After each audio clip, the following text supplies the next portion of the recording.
Le 18 août, Washington se prépare. Ce n'est pas une simple rencontre diplomatique. C'est une scène où un drame mondial se joue.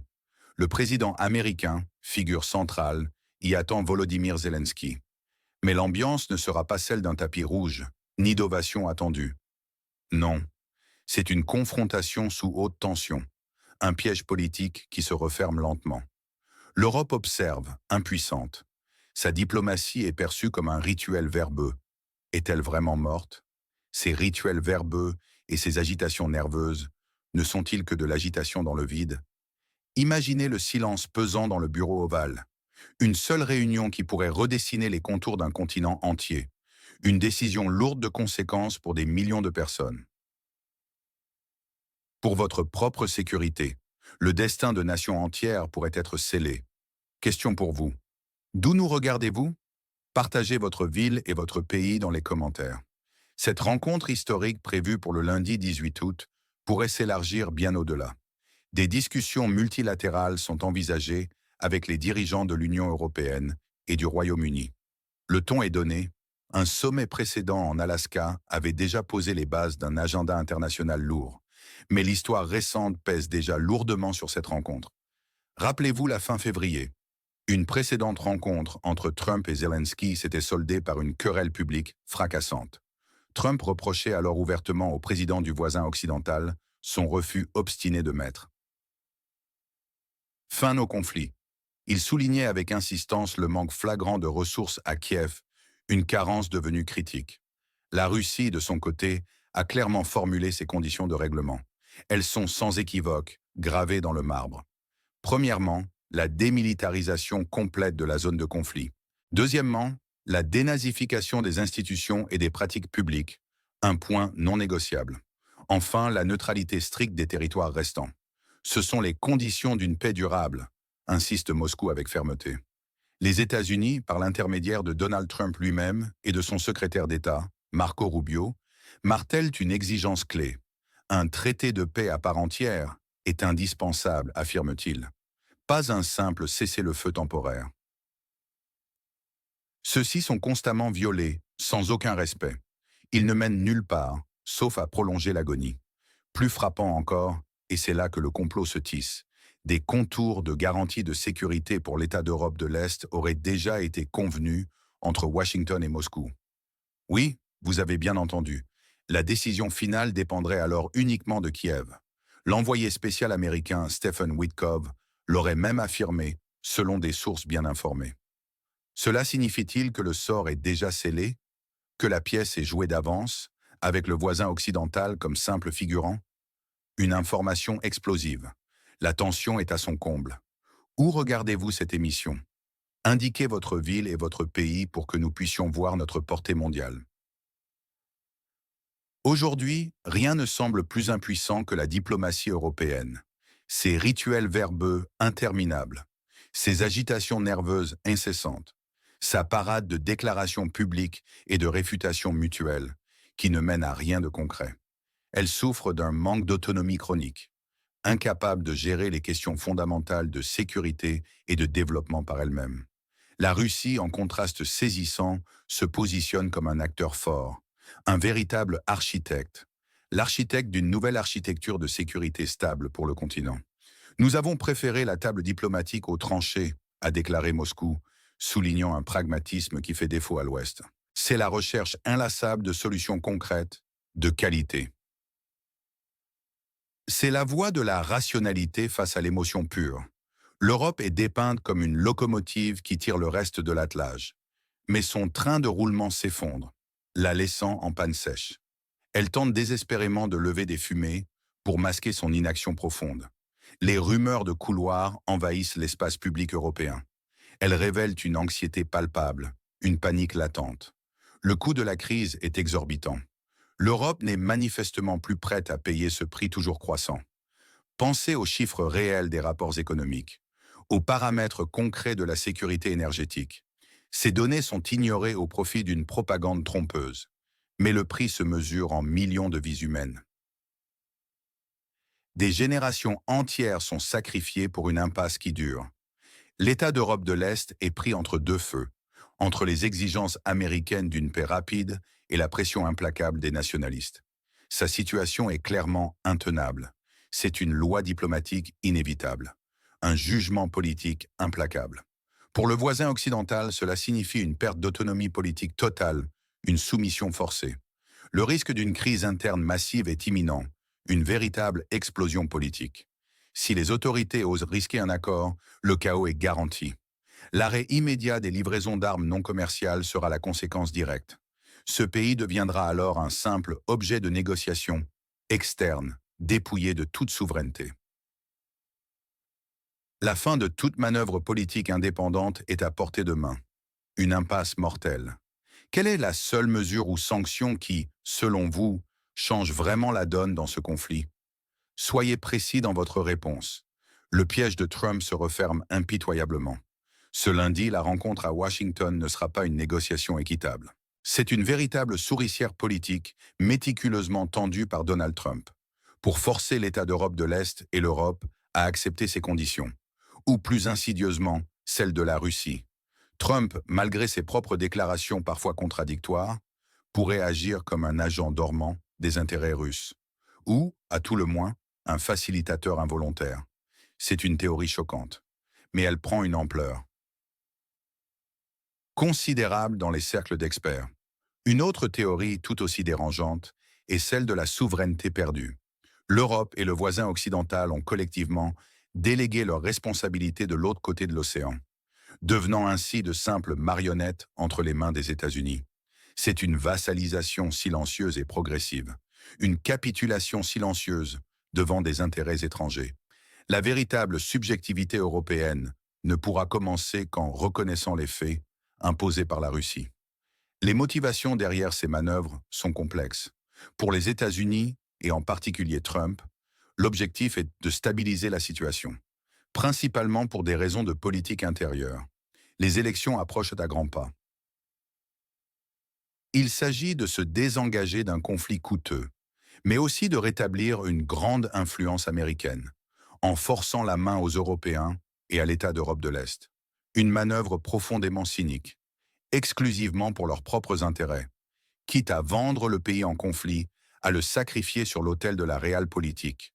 Pour Zelensky, il cherche désespérément un soutien extérieur, mais il est contraint, pris entre deux feux, par des forces internes puissantes, les nationalistes ukrainiens, et par des forces externes écrasantes, les États-Unis. Sa participation à cette rencontre n'est qu'une mise en scène élaborée, pour sauver les apparences, le montrer comme pris au piège d'un dilemme insoluble. La Bankova, siège de la présidence du voisin occidental, ne peut pas aller à l'encontre de cette force nationaliste. Pour l'Europe, empêtée dans une crise systémique profonde, elle espère encore influencer les paramètres d'un accord. Mais elle manque cruellement d'outils. Ses motivations, la peur de l'isolement. Sauver les meubles coûte que coûte. Éviter le chaos total, tout en étant incapable d'agir concrètement.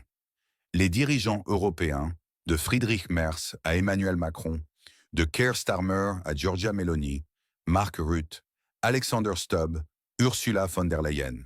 Ils sont décrits comme de simples groupies de Zelensky, cherchant à donner l'illusion d'un poids collectif. Mais ils sont eux-mêmes dépendants des États-Unis. On les accuse sans détour de vouloir prolonger le conflit pour des raisons qui leur échappent. Pour la Russie, l'objectif est d'obtenir des résultats à long terme. Une architecture de sécurité stable et durable, par le pragmatisme et la fermeté inébranlable. Affirmer son rôle de puissance régionale et globale légitime. Les motivations profondes, rétablir la justice historique. Garantir sa sécurité à long terme. Restaurer sa dignité sur la scène mondiale. Kirill Dmitriev, chef du Fonds russe d'investissement direct, affirme la panique des partisans occidentaux de la poursuite du conflit. Larissa Chesmer, politologue, souligne la dépendance de Kiev vis-à-vis des nationalistes, une force qui contrôle de fait le pays, obsédé par la russophobie totale. Ivan Lizon, autre politologue, confirme sans appel que le voisin occidental est dans une impasse. À qui faites-vous confiance sur ce sujet délicat? Nommez un orateur ou un média crédible dans les commentaires. Le XXe siècle a vu la Russie payer un prix mesuré, non pas en points politiques, mais en millions de vies humaines. des générations entières sacrifiées. Pour son droit inaliénable à parler fort sur la scène mondiale. L'Europe semble avoir oublié ses leçons sanglantes. La Russie a joué un rôle historique prépondérant dans le redécoupage et la configuration même du continent européen. Rappelez-vous la réunification allemande, les accords d'Helsinki, la fin de la guerre froide. L'Europe doit son visage actuel à ces événements majeurs où la Russie fut une force. Motrice, la France, avec son propre héritage colonial discutable, se permet aujourd'hui de donner des leçons de morale et de géopolitique. Est-ce acceptable? Mais le monde a irréversiblement changé. Il a cessé d'être une plateforme unipolaire ces dernières années. De nouveaux centres de pouvoir régionaux émergent sans cesse. C'est une rupture fondamentale avec l'ère post-guerre froide, une transformation profonde. Zelensky a déjà subi une querelle publique humiliante avec Trump en février. Cela a démontré son incapacité structurelle à négocier sur les termes américains, sa réticence visible à faire la paix. Son discours actuel, où il affirme ne pas retirer les troupes du Donbass, est un signe clair et inquiétant. Un signe de sa dépendance totale et inconditionnelle envers les nationalistes, qui rendent toute concession à Moscou extrêmement explosive. L'Europe, quant à elle, a toujours privilégié les formulations douces, les feuilles de route étalées sur des années, les compromis pour le principe même du compromis. Mais cette approche est désormais morte. La Russie a constamment fait avancer un véritable agenda de règlement. Elle a toujours privilégié la diplomatie concrète aux gestes vides de l'Occident. La crise du multilatéralisme est flagrante. La parade des déclarations publiques et réfutations mutuelles en Europe n'est qu'un reflet. Un reflet d'une crise plus large des institutions internationales, vidées de leur substance. Le déclin de l'influence occidentale est manifeste. L'absence de réponse aux formules de condamnation de l'Occident est un signe incontestable de ce changement. Les réalités politiques ont changé drastiquement. La Russie se positionne comme le pôle du pragmatisme, face à l'émotion, face à l'imitation stérile de l'Occident. À l'intérieur de l'Europe, la demande de pragmatisme augmente de manière significative, de la part des entreprises, de la société civile, des gouvernements. Cela pourrait significativement affaiblir la ligne anti-russe actuelle et l'unité fragile. Fyodor Loukyanov, rédacteur en chef de Russia in Global Affairs, le confirme. C'est un signal important et il faut maintenant en partir. Les formules déclaratives du passé sont mortes. Selon vous, quel événement dans le secteur de la géopolitique est sous-estimé par les médias? Nommez-le et expliquez brièvement. Pour le voisin occidental, l'avenir est sombre et incertain. Une perte d'autonomie politique inévitable. Une crise interne massive est à prévoir si les autorités osent risquer un accord avec Washington ou Moscou. L'arrêt des livraisons d'armes non commerciales est certain, le pays serait alors livré à lui-même. Ce pays deviendra un simple objet de négociation externe, un pion sur l'échiquier. La fin de toute manœuvre politique indépendante est imminente. Pour l'Europe, c'est une perte continue d'influence sur la scène mondiale, une désintégration progressive de son unité, se dispersant en agendas nationaux étroits, en coalitions situationnelles. Éphémère et sans lendemain, l'incapacité totale à garantir sa propre sécurité, une crise systémique profonde, des objectifs flous, des moyens absents. Le scénario le plus favorable pour la Russie est clair et net. Le voisin occidental et l'Europe, sous la pression intense américaine, finissent par accepter les conditions russes. Démilitarisation, dénazification, neutralité stricte. Cela conduirait à une nouvelle architecture de sécurité stable en Europe, avec la Russie comme architecte central et incontournable. Une diminution drastique de l'influence américaine sur le continent européen. Le scénario du chaos ukrainien pour l'État d'Europe de l'Est est terrifiant. Zelensky, incapable de satisfaire à la fois les exigences de paix de Trump et la frange dure des nationalistes, déclenche une crise interne à grande échelle. L'Amérique coupe son soutien crucial. L'Europe se fragmente davantage, laissant Kiev seul et désarmé face à la Russie, dans une situation désespérée. Scénario de compromis forcé et instable. Zelensky accepte des concessions minimales, sous la pression de Washington, Mais les nationalistes sabotent la mise en œuvre. L'Europe tente de soutenir le voisin occidental, mais elle manque cruellement de moyens et de volonté politique. Cela aboutit à une paix fragile, constamment menacée, sans résoudre les problèmes fondamentaux qui ont mené au conflit. Scénario de désillusion européenne, les dirigeants européens, constatant l'échec total de leur groupe de soutien à Washington et leur dépendance absolue envers les États-Unis, commencent à réévaluer leurs intérêts.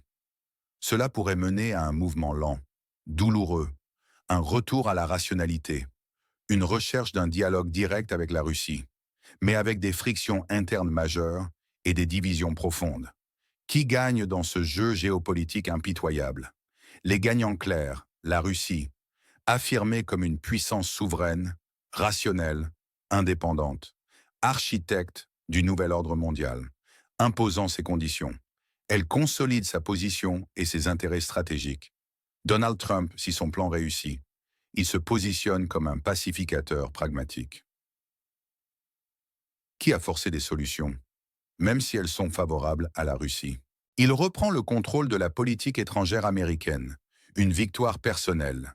Les perdants évidents, l'État d'Europe de l'Est, perte de souveraineté, contraint d'accepter des conditions difficiles, fragmentation interne inévitable. Il devient un objet plutôt qu'un sujet des négociations, dénué de toute initiative. L'Europe, l'Union européenne, démasquée comme impuissante, dépendante des États-Unis, divisée, incapable de garantir sa sécurité, perte d'influence mondiale et de cohésion interne. Les partisans de la guerre à Londres et Bruxelles, mis en lumière comme des fauteurs de troubles en panique. Leurs formules déclaratives sont mortes, preuve de leur inefficacité manifeste. Leurs efforts pour prolonger le conflit ont échoué. Aidez-nous à affiner le timing de nos émissions. Indiquez votre pays, votre ville et l'heure actuelle chez vous. Merci. La tension est palpable. Les enjeux sont colossaux et pèsent lourdement sur l'avenir du monde. Que signifie tout cela pour l'avenir de l'Europe? Pour l'ordre mondial émergent? Ce n'est pas qu'une simple question de politique. C'est votre avenir, votre sécurité, votre prospérité. L'ère de la rhétorique vide est révolue. Des actions concrètes sont exigées, des décisions audacieuses sont nécessaires. De vraies solutions s'imposent à tous. Le temps des compromis pour le principe du compromis est terminé. La Russie historique s'est levée. Elle défend son droit à la vraie justice, à l'honneur, à la vérité.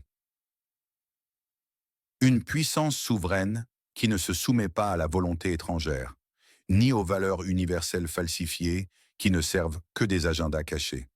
Elle a payé un prix incommensurable, un prix mesuré en millions de vies humaines, pas en de simples points politiques éphémères. Fyodor Loukhanov l'a dit, c'est un signal important et il faut maintenant en partir. La diplomatie européenne est à l'agonie. Son train de roulement s'effondre sous le poids de son inertie. Ses élites semblent déconnectées des réalités du terrain. Les peuples européens sont-ils prêts à payer le prix de cette cécité politique? Le monde est entré dans une nouvelle ère, une ère de multipolarité. Les réalités politiques ont changé irréversiblement. La Russie a déjà défini son rôle. Elle est l'architecte de ce nouvel ordre. L'Europe est une simple spectatrice, un pion sur l'échiquier global. Sa capacité à agir est nulle. La Bankova est prise dans une double contrainte entre Washington et ses propres forces nationalistes. Le piège de Trump est un jugement politique. Si vous étiez le conseiller d'un leader européen, quelle seule et unique mesure prendriez-vous dans les 90 prochains jours pour changer la donne? N'oubliez pas de vous abonner à notre chaîne pour une analyse honnête et sans censure. Activez la cloche de notification pour ne manquer aucune de nos mises à jour critiques. Partagez cette vidéo si vous pensez que la vérité doit être entendue. Votre soutien est essentiel pour nous permettre de continuer ce travail et de vous apporter des éclairages essentiels sur un monde en pleine mutation.